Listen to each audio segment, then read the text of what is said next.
সুধী বৈষ্ণব ভক্তবৃন্দ, ভক্তিপূর্ণ প্রণাম রইল আপনাদের চরণে।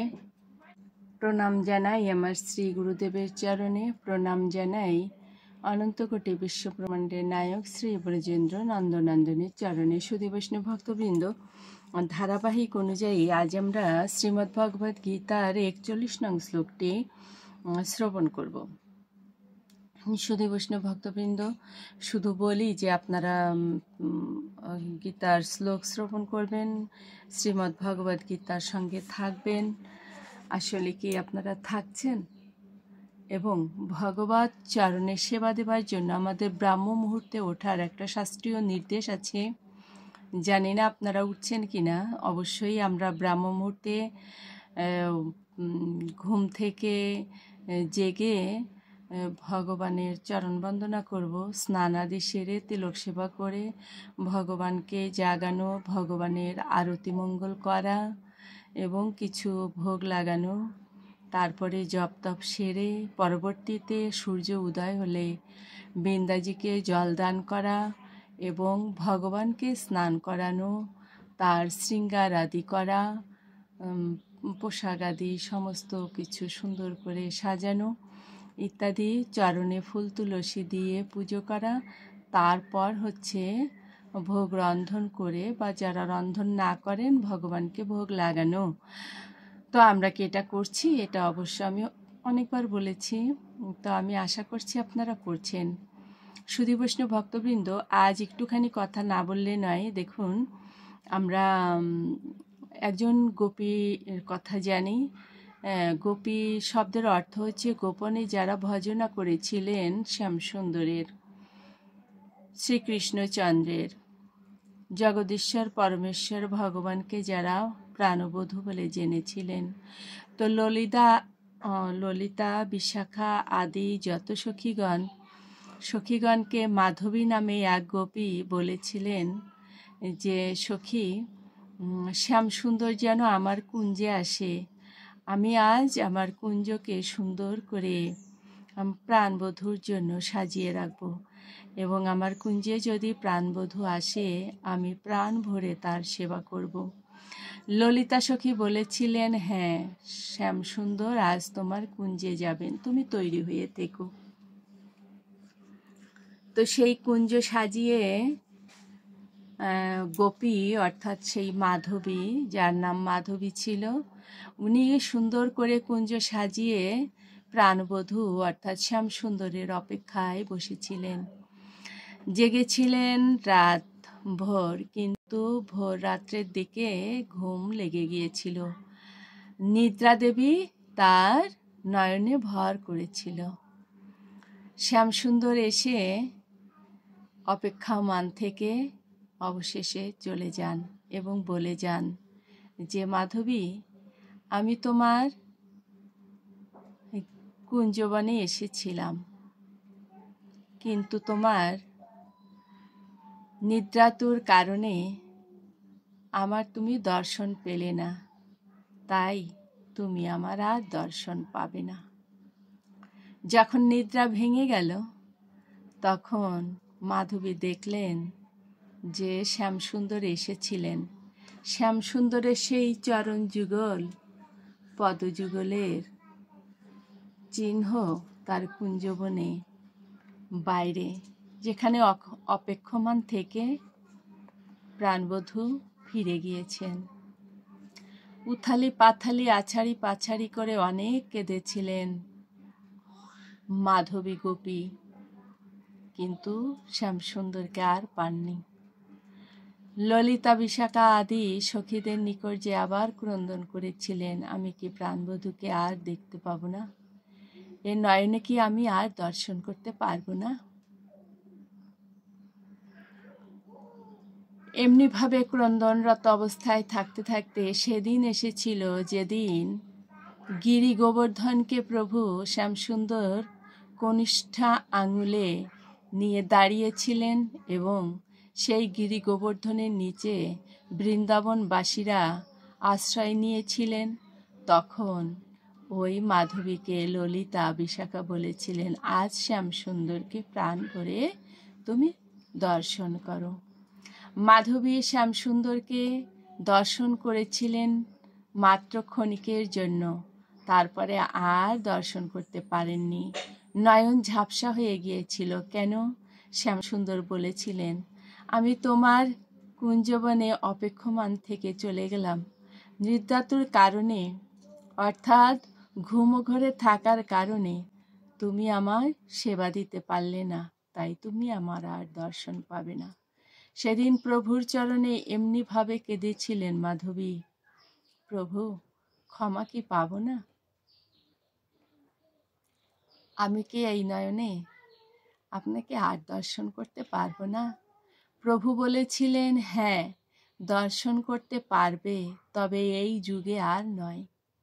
এই যুগে তুমি আর আমায় দেখতে পাবে না। তবে বধূ, আমি কবে তোমার দর্শন পাব? শ্যামসুন্দর বলেছিলেন, তুমি আগত কলিযুগে রাজস্থানে মীরা নামে জন্মগ্রহণ করবে, আর তুমি আমার দেখা পাবে। সুধী বৈষ্ণব ভক্তবৃন্দ, দেহত্যাগের পরে মাধবী কলির যুগে মীরা রূপে জন্মগ্রহণ করেছেন। এ কাহিনী আমরা প্রায় সকলেই জানি। মীরাবাইকে বলা হয় দ্বিতীয় রাধারানী। তিনি সেই কলিযুগে গিরিধারীর সেবা করেছিলেন, এটা আমরা সকলেই জানি। সুধী বৈষ্ণব ভক্তবৃন্দ, একটা কথা বলার জন্য দেখুন কত কথা বলেছিলি। পরবর্তীতে জানেন, মাধবী বৃন্দাবনের পথে পথে ফেরি করে বেড়াতো। আমি ঘুম বিক্রি করব, তোমরা ঘুম কিনবে গো? আমি নিদ্রা ফেরি করে বেড়াচ্ছি, তোমরা কিনবে? একজন বলেছিলেন, আমি কিনব। কিন্তু তুমি নিদ্রা কেন বিক্রি করবে? মাধবী বলেছিলেন, নিদ্রা যাওয়ার কারণে আমি আমার প্রাণবধূর আর দর্শন পেলাম না, তাই আমি এই নিদ্রা রাখতে চাই না, একে বিক্রি করতে চাই। যিনি কিনতে চেয়েছিলেন, মাধবী জিজ্ঞাসা করেছিলেন, তুমি কিনতে কেন চাইছো? ওই গোপী বলেছিলেন, আমি যখন নিদ্রা ছিলাম শ্যামসুন্দরকে স্বপ্নে দেখেছিলাম। আমি যখন তাকে মালা পরাতে যাব গলে, তখন আমার ঘুমটা ভেঙে গেল। ঘুম ভেঙে যাওয়ার কারণে আমি আর শ্যামসুন্দরকে মালা পরাতে পারলাম না, তাই আমি ঘুম কিনতে চাই। যে ঘুমে প্রাণবধূকে পাওয়া যায়, আমি সেই ঘুমে ঘুমাতে চাই, তাই আমি তোমার কাছ থেকে ঘুম কিনতে চাই। সুধী বৈষ্ণব ভক্তবৃন্দ, বৃন্দাবনে না গেলে ভক্তি পাওয়া যায় না, তাই তো ভগবান ওনার প্রধানমন্ত্রী উদ্ধব অনেক জ্ঞানী ছিলেন, শাস্ত্র জ্ঞানে পণ্ডিত ছিলেন, কিন্তু ভক্তি ছিল না। তাই শ্যামসুন্দর উদ্ধবকে বৃন্দাবনে পাঠিয়েছিলেন। বৃন্দাবনে গোপিনীদের কাছ থেকে ভক্তি কেমন করে করতে হয় সেটা জানতে হয়। সুধী বৈষ্ণব ভক্তবৃন্দ, যাই হোক না কেন, আমি আবারও বলছি, আপনারা ব্রাহ্ম মুহূর্তে জেগে উঠুন।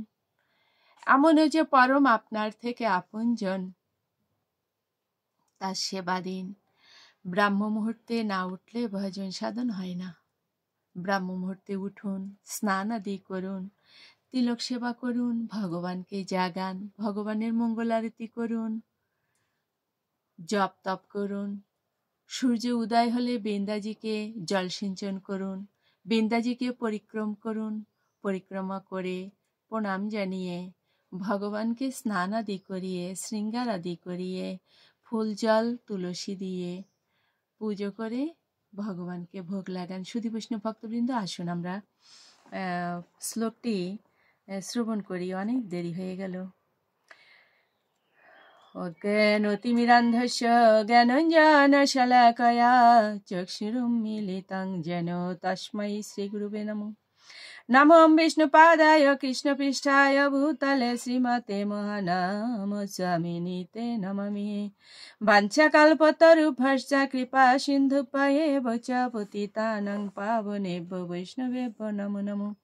गुरु कृपा हि केवलं गुरु कृपा हि केवलं गुरु कृपा हि केवलम्। ॐ श्री परमात्मने नमः।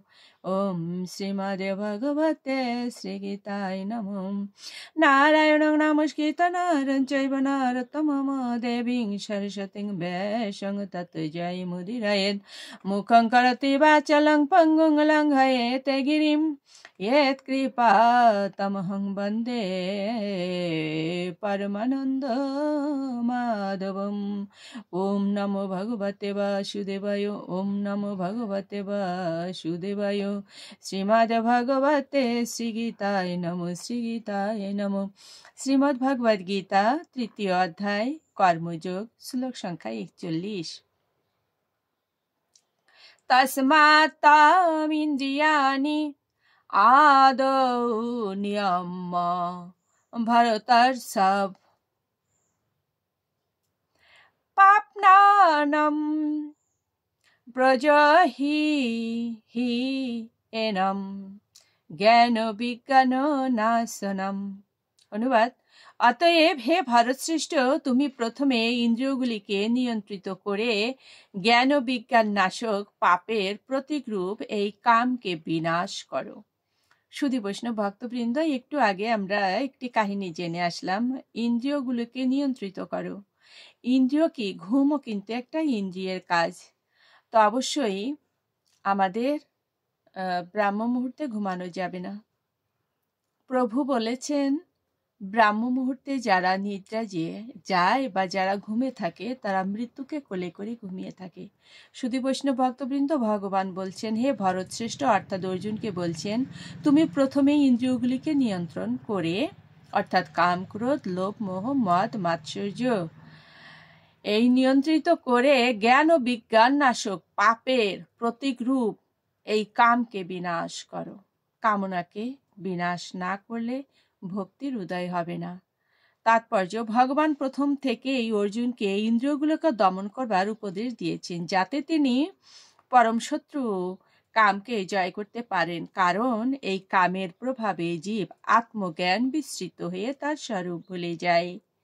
এখানে জ্ঞান বলতে সেই জ্ঞানকে বোঝানো হয়েছে যে জ্ঞান আমাদের প্রকৃত স্বরূপের কথা মনে করিয়ে দেয়, অর্থাৎ যে জ্ঞান আমাদের মনে করিয়ে দেয় যে আমাদের আত্মাই হচ্ছে আমাদের প্রকৃত স্বরূপ, আমাদের জড় দেহ তো একটি আবরণ মাত্র। সুধী বৈষ্ণব ভক্তবৃন্দ, সেই সনাতন গোস্বামীর প্রশ্নের উত্তরের মতো বলতে হয়, ভগবান বলেছিলেন, তুমি কে?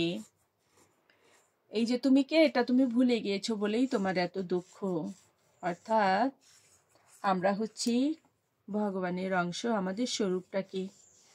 তো সেই আত্মাটা কি? আত্মাটা হচ্ছে জীবাত্মা, হচ্ছে পরমাত্মার অংশ বিশেষ। সুধী বৈষ্ণব ভক্তবৃন্দ, এই কথা মনে রেখে আমরা পরমেশ্বর ভগবানের সেবা আদি করার জন্য প্রস্তুত হই।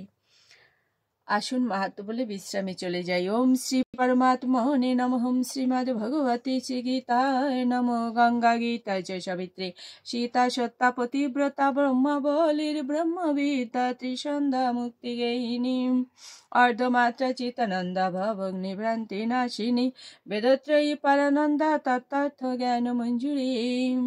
ওম তৎসৎ। ওম নমো ভগবতে বাসুদেবায়। নমো ভগবতে বাসুদেবায়।